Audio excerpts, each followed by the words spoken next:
up in the middle of the dam up here. Now, so this is Splunge Creek through here? This is Splunge Creek. The original, up until a few years ago, there were just solid trees, and that dam was the original dam from when it was built in 1850. But when they dredged that down, they lowered it so low that dam started caving off, dropping into this, and they come in with the bulldozer and they moved the dam back and put a slope on it and got grass growing up so that. And another thing they did, there's pumps in those houses over there. Yeah. And when it gets so high, the only water that they have to worry about is what falls on it. So that all the water that falls on that flat expanse out there comes down to this corner and pump into a flooded river, which, you know, this bridge could be underwater or close to it. So that you can, when we go down there, you look across, you can see great big pipes coming out of the bank down there. There's big diesel engines and yeah, I saw, you could see the pipes when we came around the corner sticking out. But the rumor was, and you can see this has got cement in it, it's got cut stone, that boiler plate is riveted. That's before welding. Around the top, yeah, the top riveted. And the seams. And the age of that, and then they built a cement bridge over the top of it. So there's been several different buildings here. And when they lowered this down, they probably had to pour these footers in there to stabilize it, otherwise it would be undermined. Now that cut stone arch culvert there in Harmony that you said you played in, now that dates to when that river was built in 1850, 51, and it needs help, or otherwise it's going to collapse. And that's what Judy would like to fix it. And that's why I said you have your brother look at it sometime and see what he thinks, because he's got a degree in civil engineering. Maybe he can help us out, see if there's the cheapest way we could stabilize that, because Judy said she's willing to spend the money. That's probably one of the oldest standing structures in Van Buren Township.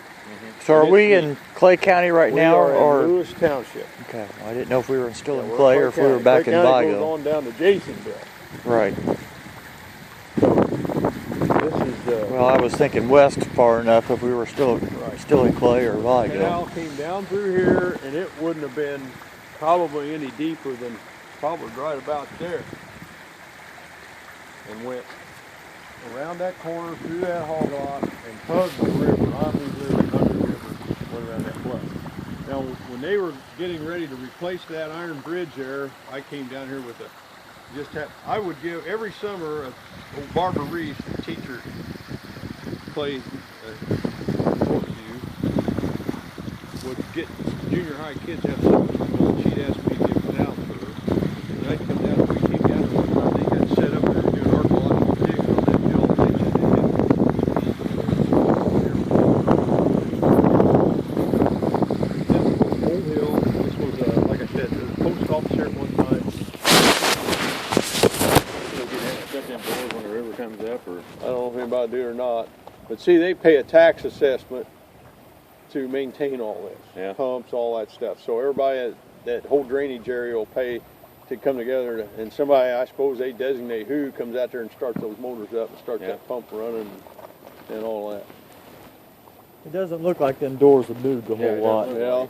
It looked like if they don't, it'll flood that whole place out there. You think it's worth shutting them when I think so. I don't imagine right now. But there's a lot of tough soils out in there, and generally low flood ground. See, if you look at the particles that flood when you have muddy water, and you know the coarser stuff like gravel, sand, things like that, they don't stay suspended in the water very long. They drop out real fast. So you're close to the river, you'll see sandbars, places like that.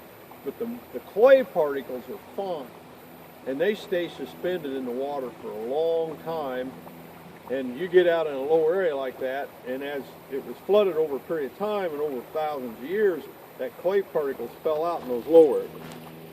And those soils out there are so tight clay that they're really hard to drain and really hard to farm. They're about like modeling clay. It's just a really tight, tough clay. Now this reservoir was drained in 1866. And there were people who wanted it to stay and people wanted it to go, not like everything else. And finally, somebody cut the daggone dam in 1866 and all the water flowed out. Well, there was pockets out there that held water. And somebody walking out through it when it froze, and I don't know exactly when it was, but it tells in the Clay County history book. There were holes in the ice, and there were so many fish in those pockets that they were running out of oxygen, and the fish will get up against the surface and gulp for air. And I imagine I'm carp. And somebody spotted that, and they started just pulling those fish out of those. Well, the word got around, and they said there were so many campfires out through here illuminating through the night of people out there getting all those fish out of those holes. It was amazing. Mm-hmm. They said every farm leading away from the old reservoir had fish scales and bones everywhere. And some of the guys had so many of them, they'd take the reins of their horses and thread it through the gills and the mouth and use it as a stringer and have the horse drag all those fish home on the reins. That was a midwinter's fishing, and it went on until it finally got warm enough the ice froze, or they got them all pulled out of the holes. And that was one of the stories in the Clay County history book about the fishing that took place out there. But there were 2 fisheries on this when it was in operation that people made a living fishing on this pond, in that reservoir. So, yeah, it's a... Look, today nobody's driving down this road.